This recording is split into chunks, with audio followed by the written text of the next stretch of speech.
Hi everybody, today I'm sharing 9 high protein dinners with the recipes that all have at least 40 plus grams of protein in them. So you may already know, but you do need to be getting 1 gram of protein per pound of body weight. So for myself, I'm 140 pounds. I need 140 grams of protein a day. This is the ideal target. Sometimes you might get a tiny bit less and be okay, or you might need even more, especially if you are a strength athlete. Anyway, so that is the goal. So I wanted to show you some dinners that have at least 40 grams of protein. Many of them have 50 or even more. You'll have to do the math for yourself on how to split this up between each meal, and they do not have to be even. I eat more protein at the end of the day with dinner and having milk as dessert afterwards. And if you do need more protein, you can always up the meat portions or add a mug of bone broth. 2 cups of bone broth in a mug will give you over 18 grams of protein right there. But anyway, these recipes all have a ton of protein. They also follow a Weston A Price ancestral style diet because that is how I eat and what I teach, because I believe it is the best way of eating. And they are all very gut friendly recipes. So these are all recipes that I ate while healing my own chronic gut issues. I had IBS, I had bloating, gas, constipation, abdominal pain, and other issues, and these helped me a ton with healing. So they're all very, very gut-friendly recipes, and they are all on my website. They're all my own personal recipes, so you can see them there, and all of the recipes also include all of the macros, so not just protein. You can see calories, carbs, and fat on there too, and there's a little chart that shows each ingredient and the macros for each ingredient. So if you want to increase the meat portion and get a little bit more protein out of it, or switch it in any kind of way, you can just switch it in the chart really quick. So anyway, all the recipes are really easy to see the macros for. So the very first dinner is Tom Kha Kai soup. This is a Thai soup and it is delicious. 1 serving has 48.7 grams of protein in it. Most of the protein is going to come from the chicken. I use a whole chicken, and that serves 6 people.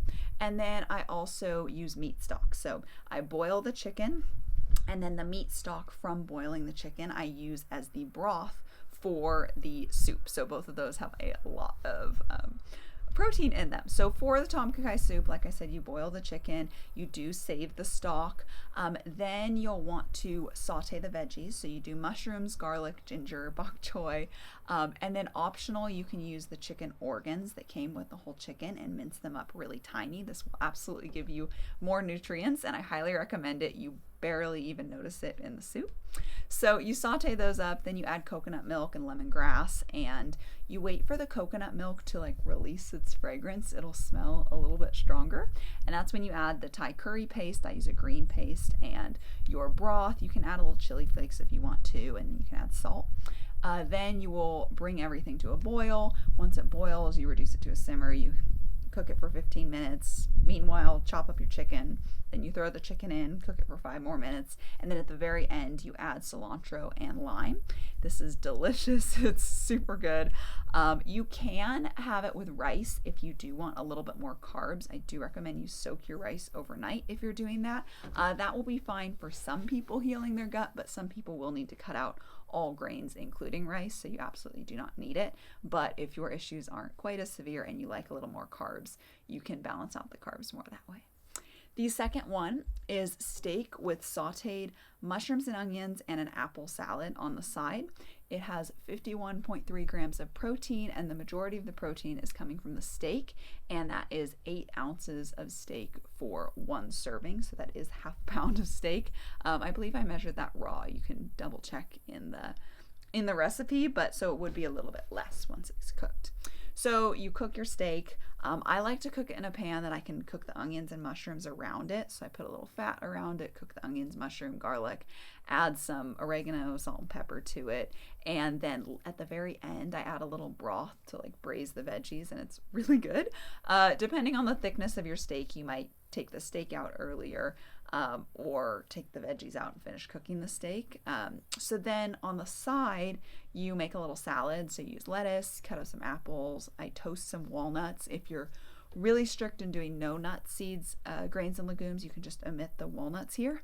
And then I use goat cheese and a balsamic vinaigrette. I do have a recipe in this recipe for the balsamic vinaigrette, and it's very good. But if you want something a little simpler, you can just drizzle a little olive oil and balsamic vinegar on the salad, which I do all the time. So that is that salad. It's steak, or that is that meal. It's steak with the onions and mushrooms, and then the apple salad. And that sounds really good right now. I should make that again soon. Anyway, so the third recipe is fish tacos.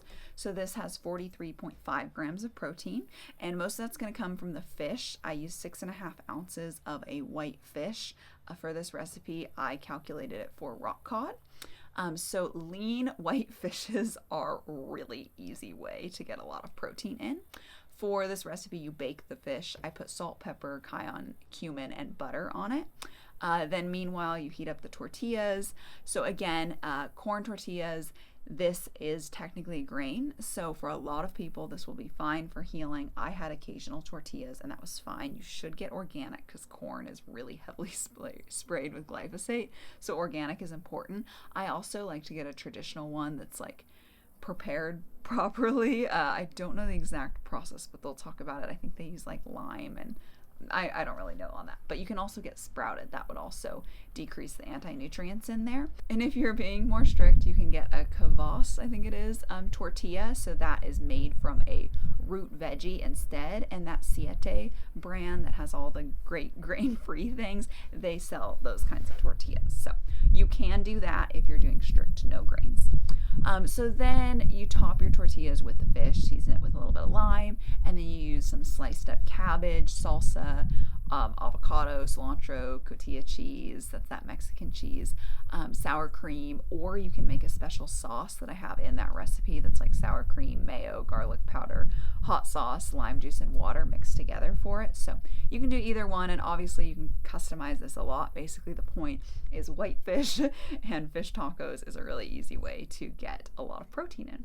The fourth one is a pesto chicken and broccoli with fontina cheese dinner. This has 49 grams of protein, and I really like this meal because it's very unique.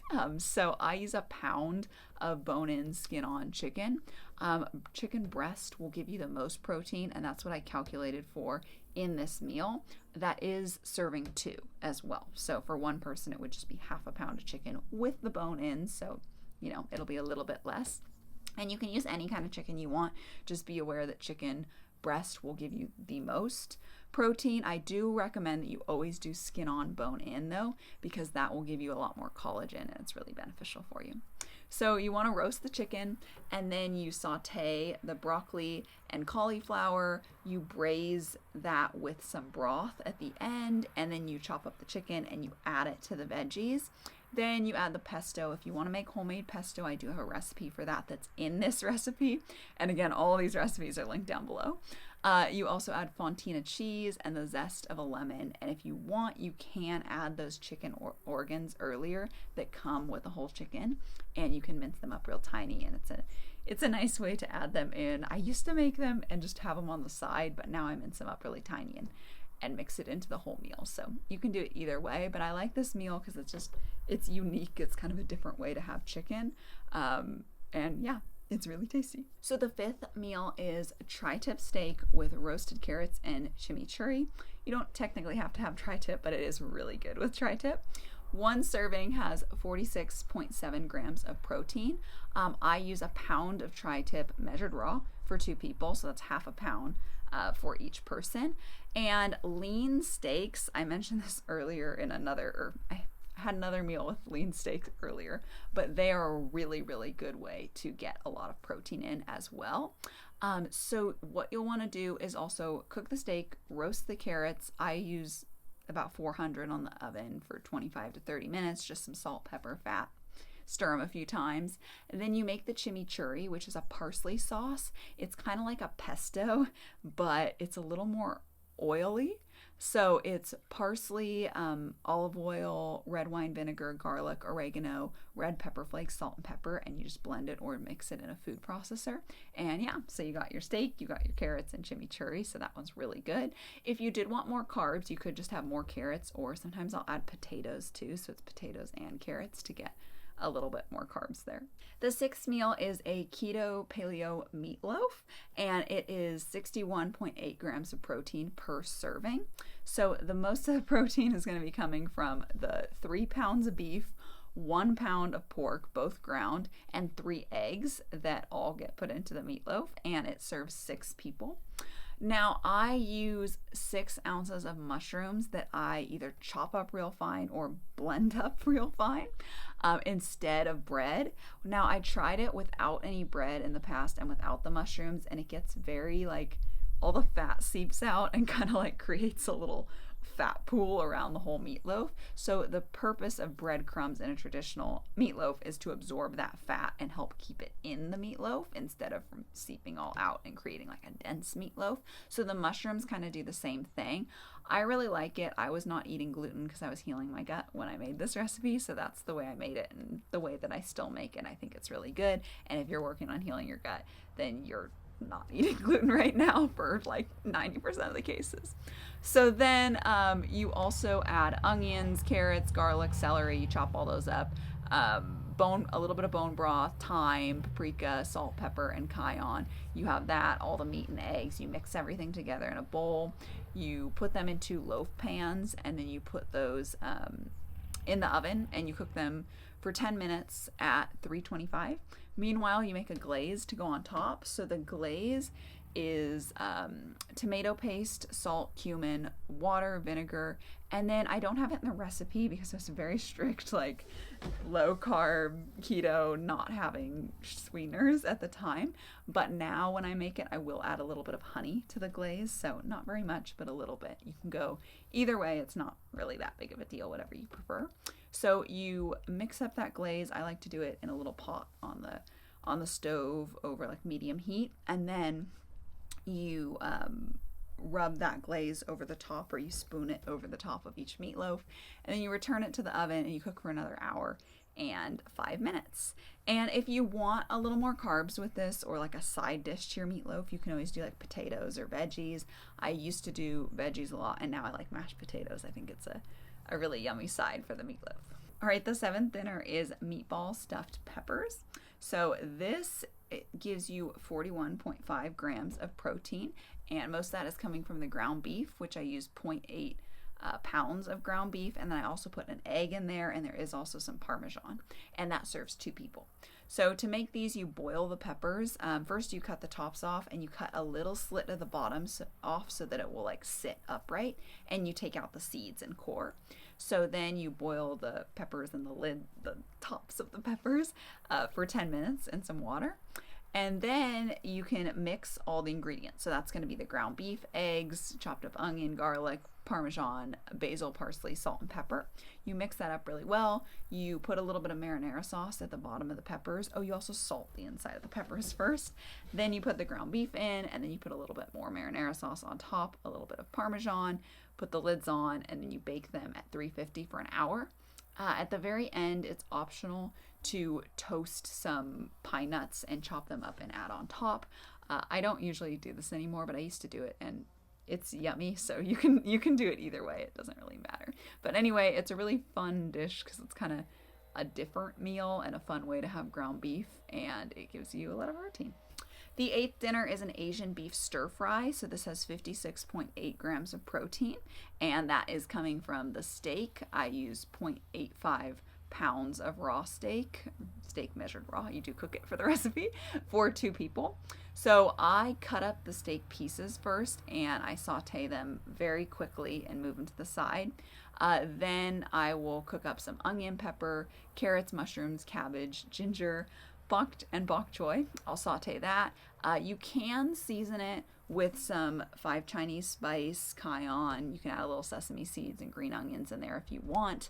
I don't usually do any of those anymore, but I used to when I first started making it. So basically when it's done cooking, you would add those things. You add the steak back in, and then what I do highly recommend is that you serve it with kimchi. Kimchi is delicious, and then it's fermented, so it's really good for your gut. And it just makes it so good. And because I don't recommend that you have soy or any like soy sauce, the kimchi and kimchi juices just give it a lot more flavor, and it makes you not miss the soy sauce so much. Well, not really anymore at all. But anyway, you can also add rice to this if you want. If you're working on healing your gut, then you might not want to have any rice depending on the severity of your gut issues, because I do recommend that a lot of people cut out grains. But now that I'm healed, I enjoy having it with a little rice. But when I was healing, I didn't have it with any rice. So you can go either way with that. The ninth one is a Thai duck curry, and it has 40.3 grams of protein. I use a whole duck that's 4.5 pounds raw for this. Now, since then, I have been using chicken. I actually had this for dinner last night, and I do kind of like the chicken more, but you can do either way, duck or chicken, and this is for 6 servings. So you roast the whole duck, or you could do duck pieces, or you could do chicken pieces. I have in the recipe cooking the duck kind of slower at a little bit of a lower temperature. For chicken, you can cook it hotter and quicker. So for chicken, my go-to for cut pieces of chicken, not a whole chicken, would be 450 for how long do I do like 35 to 40 minutes. If I preheated the oven, I'll do like 35 minutes. And if I didn't preheat the oven, I'll do it for 40 minutes sometimes. Depends on the size of the pieces too. But anyway, so you cook your meat, and then on the side, you cook your veggies. So, heat up some fat. And then what do I have? Onions, peppers, zucchini, that like yellow summer squash, and mushrooms. Once those are cooked well, you add coconut milk at the end, and then you add a little bit of yellow curry paste. I have a recipe for yellow curry paste, so if you want to make your own, that recipe is in this recipe. And then you add your meat back into and heat everything up, and obviously you chop up the meat earlier and season it with salt at some point. But yeah, so that's your curry. I used to have it just by itself. Now I like to have it with rice, but if you're not doing rice, you can absolutely have it on your own. That's how I had it for 4 years when I was healing. So anyway, these are the recipes. I forgot to mention earlier with the meatball stuffed peppers, I do have a marinara sauce recipe as well that is linked in there. So yeah, again, all of these recipes are linked down below. And if you want to check out my high protein breakfasts, then I have a video on that. So I will link that on the screen in just a second, and you can check out how to get enough protein in your breakfast. Thank you so much for watching, and I will see you next time.